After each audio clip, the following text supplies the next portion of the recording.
Welcome dear students. आज हम लोग राष्ट्रवाद के ऊपर पढ़ेंगे। नेशनलिज्म क्या है, इसके मायने को देखेंगे। जो राष्ट्रवाद है, नेशनलिज्म है, ये एक बहुमुखी विचारधारा है, मल्टी फेसेटेड आइडियोलॉजी है। कहने का मतलब इस विचारधारा के कई सारे फेसेस हैं। बेसिकली जो नेशनलिज्म है वो हम लोगों में या किसी भी स्टेट के सिटीजन्स में ना उस स्टेट के प्रति गर्व, लॉयल्टी और डिवोशन भर देता है। मतलब जैसे हमें अपने देश के प्रति प्यार है, हमें अपने देश पे गर्व है और हम अपने देश के लिए लॉयल हैं, इस हद तक कि हम मर मिटने को तैयार होते हैं। ये जो फीलिंग है, यही है नेशनलिज्म, राष्ट्रवाद। नेशनलिज्म जो है एक स्टेट के कई सारे सिटीजन्स, जितने भी सिटीजन्स होंगे उन सब के अंदर एक शेयर्ड आइडेंटिटी, मतलब समझ लीजिए एक पहचान है उनका कि हम, है ना, हम हिंदुस्तानी हैं। ये फीलिंग जो आता है इसको भरता है। लेकिन इसके कई सारे मिस इंटरप्रिटेशंस भी हिस्ट्री में देखने को मिले। कई लोगों ने, कई सारे लीडर्स ने अलग अलग माने इसके निकाले। हम क्या करेंगे, हम आज इस वीडियो में एक छोटे से स्टोरी के थ्रू जो रियल मीनिंग है राष्ट्रवाद का उसको समझेंगे और हिस्ट्री में जो कुछ मिस इंटरप्रिटेशंस हुए उनके एग्जाम्पल्स को भी देखेंगे, ताकि हमें इस कॉम्प्लेक्स कंसेप्ट का, इस नेशनलिज्म जैसे जटिल कंसेप्ट का बहुत बेटर और बहुत ही गहरा अंडरस्टैंडिंग डेवलप हो सके।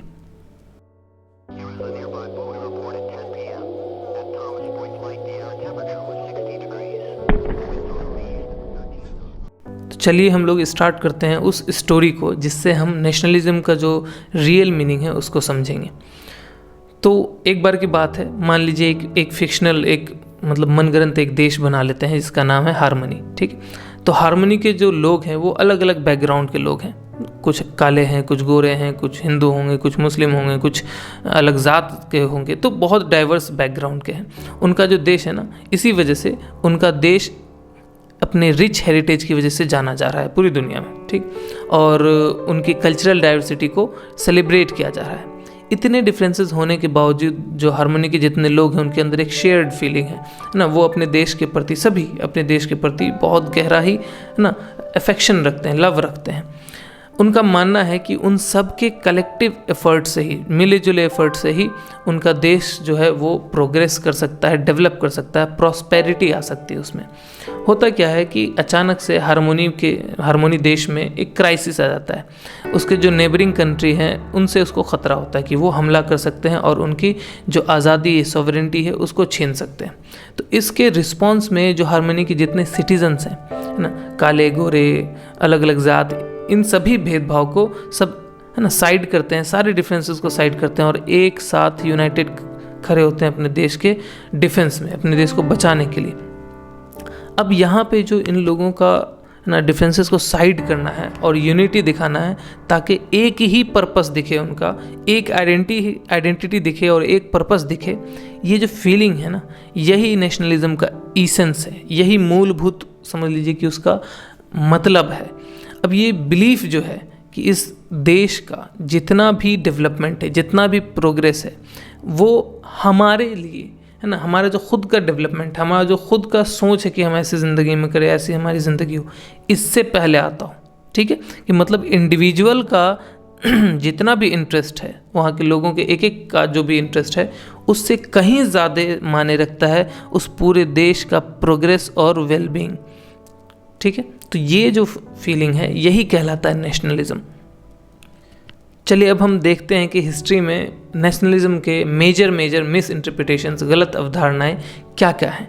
ठीक है, स्टार्ट करते हैं हम लोग सबसे पहला टॉपिक से, सबसे पहला मिस इंटरप्रिटेशन से।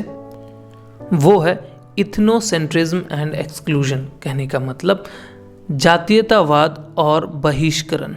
देखिए होता क्या है, कुछ कुछ केस में नेशनलिज्म का माने जो है वो जातीयतावाद से भी ले लिया जाता है, राष्ट्रवाद का माने। इसमें क्या होता है, ये बेसिक, ये जो मिस इंटरप्रिटेशन में होता क्या है कि जो मेजर वहाँ के पॉपुलेशन है, मेजर एथनिक ग्रुप है या कल्चरल ग्रुप है या रिलीजियस ग्रुप है, वो अपने आप को बाकी सारे जो डिफरेंट ग्रुप्स होंगे ना, कल्चरल होंगे या एथनिक होंगे या रेस होंगे या फिर धर्म होगा, जाति, कुछ भी हो सकता है, इन सभी में जो जितने छोटे छोटे माइनॉरिटीज़ होंगे उन सब को अपने से लोअर मानना और जो खुद का होगा, मेजॉरिटी की बात कर रहे हैं, है ना, वो अपने आप को सुपीरियर मानते हैं। तो ये जो सुपीरियरिटी की फीलिंग आती है, इससे होता क्या है, इस मिस इंटरप्रिटेशन से ये होता है कि हम समाज में इस तरीके के काम करने लगते हैं कि माइनॉरिटीज़ को हम एक्सक्लूड करने लगते हैं, उनका बहिष्कार करने लगते हैं, उनको डिस्क्रिमिनेट करने लगते हैं। तो इससे होता क्या है कि उन लोगों में एक अलग फीलिंग डेवलप होती है अलगाववाद की। जैसे कि समझाते हैं, आपको याद होगा एडोल्फ हिटलर का जो रेजीम आया था जर्मनी में ना, वर्ल्ड वॉर 2 के दौरान का सीन है, आपको पता होगा। एडोल्फ हिटलर जो है वो नाजी रेजीम चला रहा था और उसने एक राष्ट्रवाद को, जर्मनी के लोगों को राष्ट्रवादी बनाने के लिए उन्होंने राष्ट्रवाद का माने ये बताया कि हमको अपने देश में आर्यन सुप्रीमेसी लाना है। कहने का मतलब यहाँ ये देश सिर्फ आर्यन लोगों का, सिर्फ आर्यन लोग ही रहेंगे। इससे हुआ क्या कि उसने वहाँ रहने वाले छोटे छोटे जो माइनॉरिटी ग्रुप्स थे, स्पेशली जो ज्यूज़ थे, उनको भारी मात्रा में मारा। जो हॉलोकॉस्ट का आपने कहानी सुना होगा, बहुत बुरी तरीके से बर्बादी हुई। एक तो देश की बर्बादी हुई, वहाँ के खुद के लोगों की भी बर्बादी हुई और ओवरऑल वर्ल्ड लेवल पे जर्मनी हमेशा के लिए बदनाम ही रह गया। तो ये जो मीनिंग है पहला जातीयतावाद का, जो है ना एक्सक्लूजन की तरफ ले आता है, ये समझ लीजिए कि ये हमने देखा है पास्ट में, बहुत ज़्यादा पीछे नहीं, कुछ है ना दशकों पहले ही देखा है कि ये माने कितना गलत राष्ट्रवाद का फैलाया गया। दूसरा जो गलत इंटरप्रिटेशन है वो है एग्रेसिव एक्सपेंशनिज्म, मतलब आक्रामक विस्तारवाद। देखिए इसमें होता क्या है कि हम मतलब जो भी जहाँ भी देखने को मिला वहाँ ये देखने को मिला कि राष्ट्रवाद को जो है एक्सपेंशनिज्म से जोड़ दिया गया, विस्तारवाद से जोड़ दिया गया राष्ट्रवाद को। इसमें होता क्या है कि उस जगह का जो भी राजा रहा होगा या जो भी गवर्नमेंट रही होगी, जो भी गवर्निंग बॉडीज़ रही होगी, वो राष्ट्रवाद को इस तरीके से जोड़ती है कि हमारा जो राष्ट्र है वो है ना ज़्यादा ताकतवर है, वो ज़्यादा सुपीरियर है, तो ज़्यादा इसके पास ज़मीन होनी चाहिए। इस चक्कर में होता क्या है कि वो फोर्स का इस्तेमाल करते हैं, बल का इस्तेमाल करते हैं, गन हो जाए, मिसाइल हो जाए, बंदूक हो जाए, तलवार हो जाए, अलग अलग एग्जाम्पल्स देखने को मिला है। फोर्स का इस्तेमाल करते हैं और अपने आसपास जो छोटे छोटे टेरिटरीज रहते हैं ना, जो छोटे छोटे अलग अलग राष्ट्र रहते हैं, उनको मार करके मिला लेते हैं अपने में। जैसे कि जो कॉलोनियल पावर्स थे हमारे देश में, जैसे ब्रिटिश एम्पायर था, है ना, ये इनका ये सोच था, इनके लिए राष्ट्रवाद क्या था, इम्पीरियलिज्म था। ये इम्पीरियलिज्म है क्या, तो यह साम्राज्यवाद सोच है। इम्पीरियलिज्म मतलब साम्राज्यवाद, हमारा साम्राज्य बहुत बड़ा हो। तो यहाँ पर राष्ट्रवाद जो है साम्राज्यवाद के साथ जुड़ जाता है। तो इस चक्कर में हुआ क्या कि मीनिंग ही गलत है नेशनलिज्म का। तो वो लोग दूसरे कम्युनिटीज़ पे जिस पे हमला किए हैं, जिसको अपने में शामिल कर लिए हैं ज़बरदस्ती, उसके ऊपर ऑपरेशन करते हैं। कहने का मतलब उनका शोषण करते हैं, है ना, उनके ऊपर उनका उत्पीड़न होता है। तो जैसे कि ब्रिटिश एम्पायर जब इंडिया को कॉलोनी बनाया तो यहाँ अपना उसने साम्राज्य तो बढ़ा लिया, लेकिन किसकी कीमत पे, हमारे कीमत पे। हमारे लोगों को बहुत उत्पीड़न झेलना पड़ा, हमारे लोगों का बहुत शोषण हुआ, एक्सप्लॉयटेशन ऑपरेशन बहुत झेले हमारे लोगों ने, जो बाद में हम लोगों ने आज़ादी की लड़ाई लड़ी और आज़ाद हुए। लेकिन यहाँ पे नेशनलिज्म का माने बदला, ये डिस्टॉर्टेड मीनिंग था नेशनलिज्म का उनके लिए। वो इसको राष्ट्रवाद मान रहे थे, जबकि ये राष्ट्रवाद नहीं था, क्योंकि इससे दूसरे नेशन को नुकसान हो रहा था। अपने देश का ग्रोथ दूसरे नेशन के है ना मौत पे लिखा जाना, ये राष्ट्रवाद नहीं है। तीसरा जो मेजर मिस इंटरप्रिटेशन नेशनलिज्म का वो है ना डिस्टॉर्ट होकर के जीनोफोबिया में बदल जाना, आइसोलेशनिज्म की तरफ चले जाना। जीनोफोबिया जो है वो बाहरी लोगों से, फॉरेन जो लोग हैं ना, लोग आते हैं हमारे देश में, उनसे डर और अपने आप को अलग कर लेना बाकी दुनिया से, आइसोलेट कर लेना, ये भी गलत मीनिंग है मिस इंटरप्रिटेशन नेशनलिज्म का। जैसे कि इस केस में होता क्या है, एक देश को पता है कि बाहरी देश जो है वो हमारे देश में, बाहरी देश के लोग हमारे देश में आके व्यापार कर रहे हैं, हमारा पैसा खा जा रहे हैं या हमसे लूट ले रहे हैं, ये सोच आता है। और फिर हम अपने आप को बचाने के लिए क्या करते हैं, हम अपने देश को बंद कर देते हैं कि कोई फॉरेन ट्रेड नहीं होगा, कहीं किसी देश से लेना देना नहीं होगा। एक्सटर्नल इन्फ्लुएंस को रिजेक्ट कर देते हैं कंप्लीट, है ना, रिजेक्शन होता है एक्सटर्नल इन्फ्लुएंसेस का। इससे होता क्या है कि ग्लोबल इंगेजमेंट से हम पीछे हो जाते हैं। लोग अलग अलग देश के साथ मिलकर डेवलपमेंट करवाना, तो हमारे देश का ग्रोथ रुक जाता है। अब जितना भी इंटरनेशनल कोऑपरेशन होता है, कल्चरल एक्सचेंजेस होते हैं। कोऑपरेशन मतलब हो गया जैसे कि फाइनेंशियल कोऑपरेशन, कोई देश हमें ज़रूरत पे लोन दे या हमसे ट्रेड करे, हमारी कुछ चीज़ें खरीदे, हम उनसे कुछ चीज़ें खरीदे, ये वो इंटरनेशनल कोऑपरेशन। और जो कल्चरल एक्सचेंजेस है, कहने का मतलब वहाँ पे कुछ अगर ऐसे कल्चरल एक्टिविटीज़ हो रहे हैं जो हम देख के सीख सकते हैं। जैसे कि हमारा सबसे बड़ा एग्जांपल है, हमने दुनिया को योगा दिया है। योगा हमारे कल्चर का पार्ट था, वो दुनिया ने अपनाया और अपनी सेहत को ठीक किया है। तो ये अगर हम अपने आप को बंद रखते तो वर्ल्ड लेवल पे हमारे देश की पहचान एक बढ़िया है ना योगा करवाने वाले देश समझ लीजिए, जहाँ पे योगा के गुरु बहुत सारे हैं, जो जहाँ पे योगा पनपा है, जहाँ योगा का सारा सार है, उस पर लिखी गई हज़ारों किताबें हैं। तो कितनी बड़ी मतलब कितना बड़ा कल्चरल एक्सचेंज हुआ है। अगर हम अपने आप को बंद कर लें तो इसी टाइप से बाहर से भी जो कुछ कल्चर इम्पॉर्टेंट आए हैं वो बंद हो जाएंगे। इसका एग्जाम्पल आपको देखने को मिलता है वो ईदो पीरियड। जापान में एक है ना ईदो पीरियड हुआ था 1603 से लेकर के 1868 के बीच।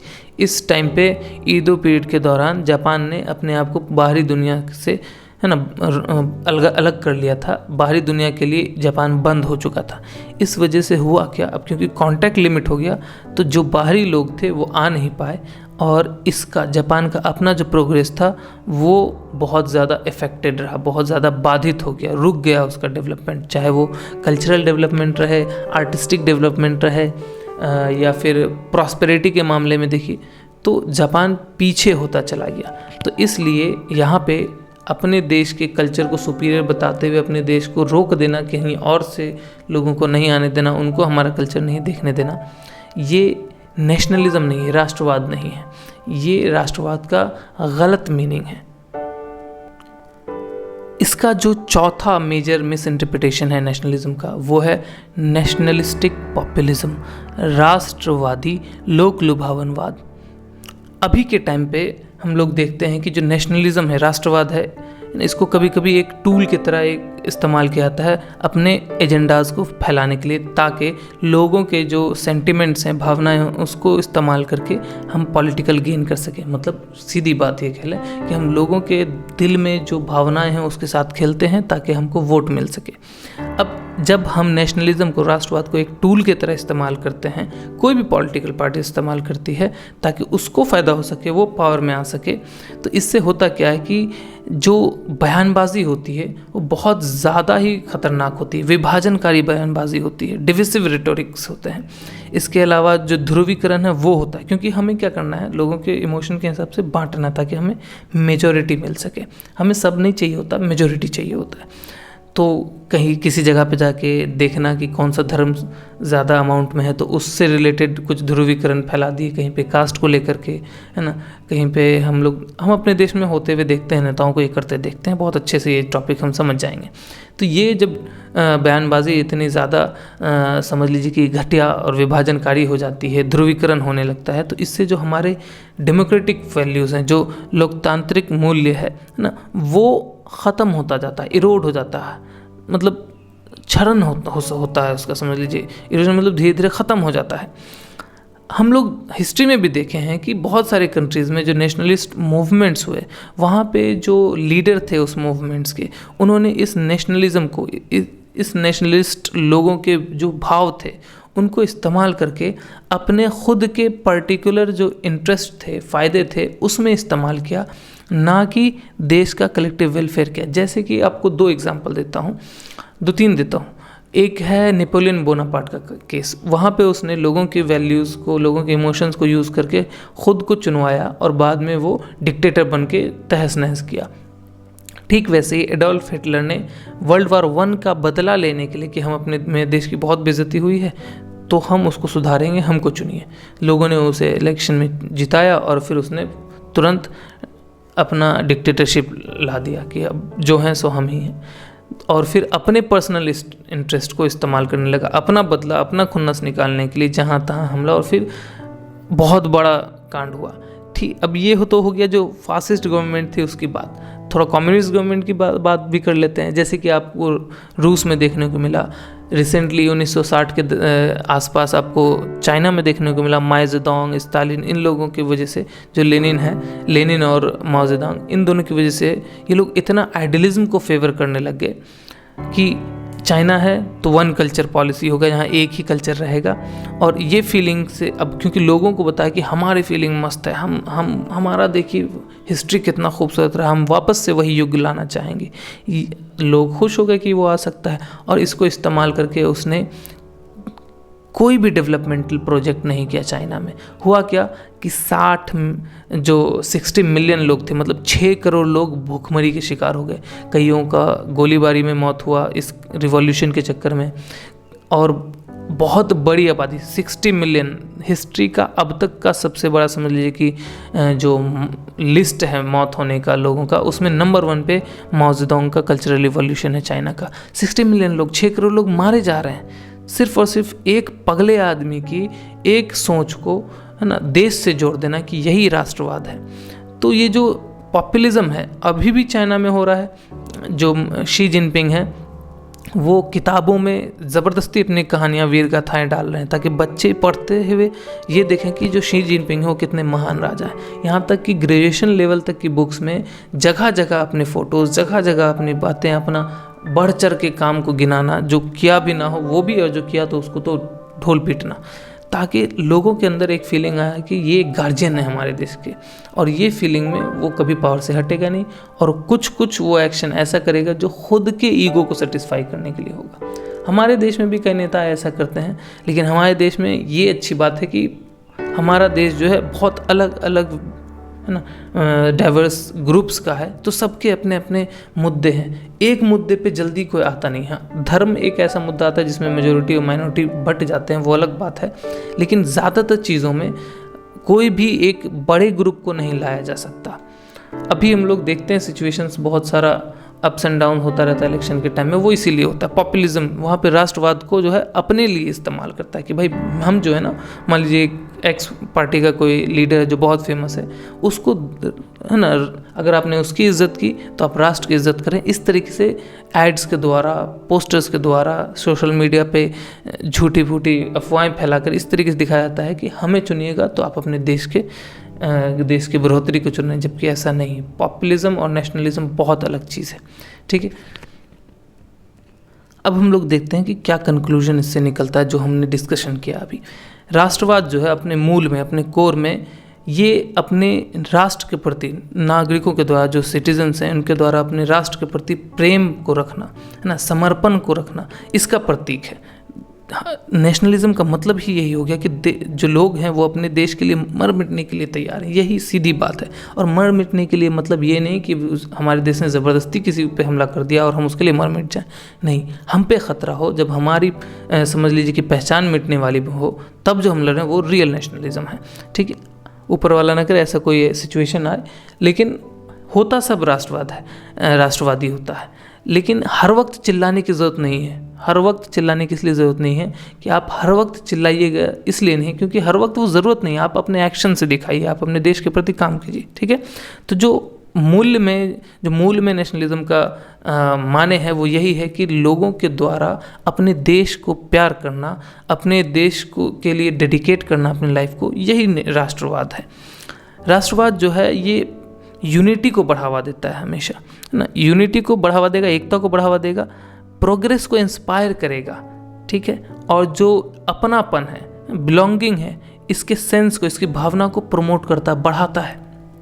हालांकि हम क्या देखते आए अभी तक हिस्ट्री में, जो भी कहानियाँ हमने देखी, वहाँ पे हमने नेशनलिज्म के मिस इंटरप्रिटेशंस को देखे।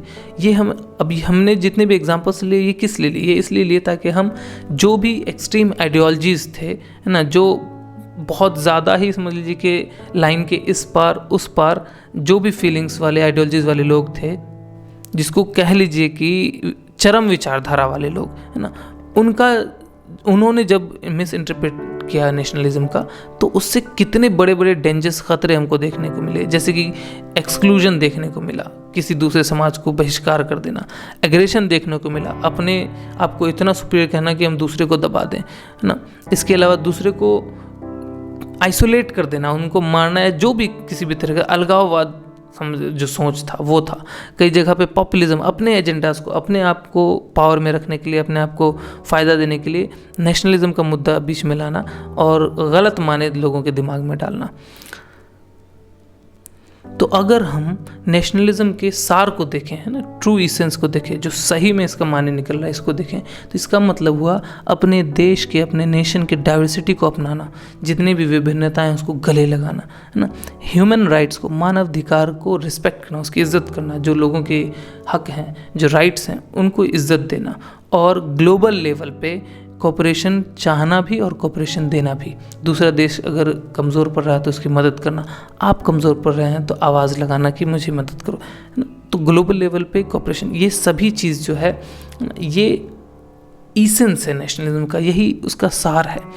अब हम इस नेशनलिज्म, इतने कॉम्प्लेक्स टॉपिक के जितने भी कॉम्प्लेक्सिटीज़ हैं, जितनी भी जटिलता हैं, उसको अगर हम समझेंगे और अपने पास्ट में, हमारे इस देश में, किसी भी देश में हो रहे, है ना, इसके अलग अलग जो मिस इंटरप्रिटेशंस हैं, उसकी वजह से जितने भी गलत समझ लीजिए कि घटनाएं हुई, उनसे सीख करके, है ना, past, learning from the past समझ लीजिए, वो सब करके हम अपने अंदर राष्ट्रवाद का एक पॉजिटिव फॉर्म को कल्टीवेट कर सकते हैं, उनको उसका जन्म दे सकते हैं कि राष्ट्रवाद हमारा पॉजिटिव रूप में होना चाहिए, नेगेटिव रूप में नहीं। तो इससे होगा क्या कि हम अपने शेयर्ड वैल्यूज़ को, जो भी हमारे मूल्य हैं, जो साझा मूल्य हैं हमारे बीच, उनको सेलिब्रेट करेंगे, इंक्लूसिविटी को इनकरेज कर सकते हैं, कि जो समावेशता है ना, उसको बढ़ावा दे सकते हैं। इसके अलावा अपने नेशन, मतलब राष्ट्र और जो दुनिया है, उन दोनों की भलाई में, उन दोनों के प्रोग्रेस में, वेल बीइंग में हम कंट्रीब्यूट कर सकते हैं, हम योगदान दे सकते हैं। तो आज के इस वीडियो में हम लोग इतना ही। मैं उम्मीद करता हूँ आप नेशनलिज्म के सही मायने को समझे होंगे, और जो भी एग्जांपल्स मैंने दिए उनमें से कुछ अभी हो भी रहे हैं हमारे देश में, आप उससे समझेंगे कि राष्ट्रवाद एक्चुअली में क्या है, नेशनलिस्ट होना, राष्ट्रवादी होना एक्चुअली में क्या है, किसी एक पॉलिटिकल पार्टी के सपोर्टर होना या उसको अपोज करना, किसी एक नेता के आप समझ लीजिए कि बहुत ही बड़े फ़ैन हो जाएं या उसके बहुत बड़े दुश्मन हो जाएं, ये आपका राष्ट्रवादी होना नहीं होने से लेना देना नहीं। देश के प्रति आपका क्या प्रेम है, उसके प्रति आपकी क्या ड्यूटीज़ हैं, आप उसको ईमानदारी से करते हैं। यानी अगर आपके देश को चाहिए रुपया और आप कमाते हों, तो टैक्स के रूप में किसी और फॉर्म में अगर आप नहीं देते हैं और वो बचाते हैं, तो आप राष्ट्रवाद नहीं, भले ही वंदे मातरम चौराहे पे चढ़ के आप गाने लग जाइए, ठीक है, क्योंकि आपने देश के भलाई में, उसके प्रोग्रेस में कोई योगदान नहीं दिया। तो आप वंदे मातरम चिल्ला चिल्ला के बोलिए, शर्ट फाड़ के बोल दीजिए, आप राष्ट्रवाद नहीं हैं, राष्ट्रवादी है ही नहीं। आप में जो नेशनलिज्म है, राष्ट्रवाद है, वो ज़रा भी नहीं है। तो आई होप आपको ये सारी चीज़ें समझ में आई हो। मिलते हैं हम लोग नेक्स्ट वीडियो में। तो बस इस वीडियो में इतना ही ज्ञान दे पाऊँगा। ज़्यादा ज्ञान पाने के लिए आप इस चैनल को सब्सक्राइब कीजिए, वीडियो पसंद आया तो लाइक कीजिए और अपने नालायक दोस्तों को ज़रूर शेयर कीजिए। मिलते हैं अगली वीडियो में, तब तक के लिए धन्यवाद।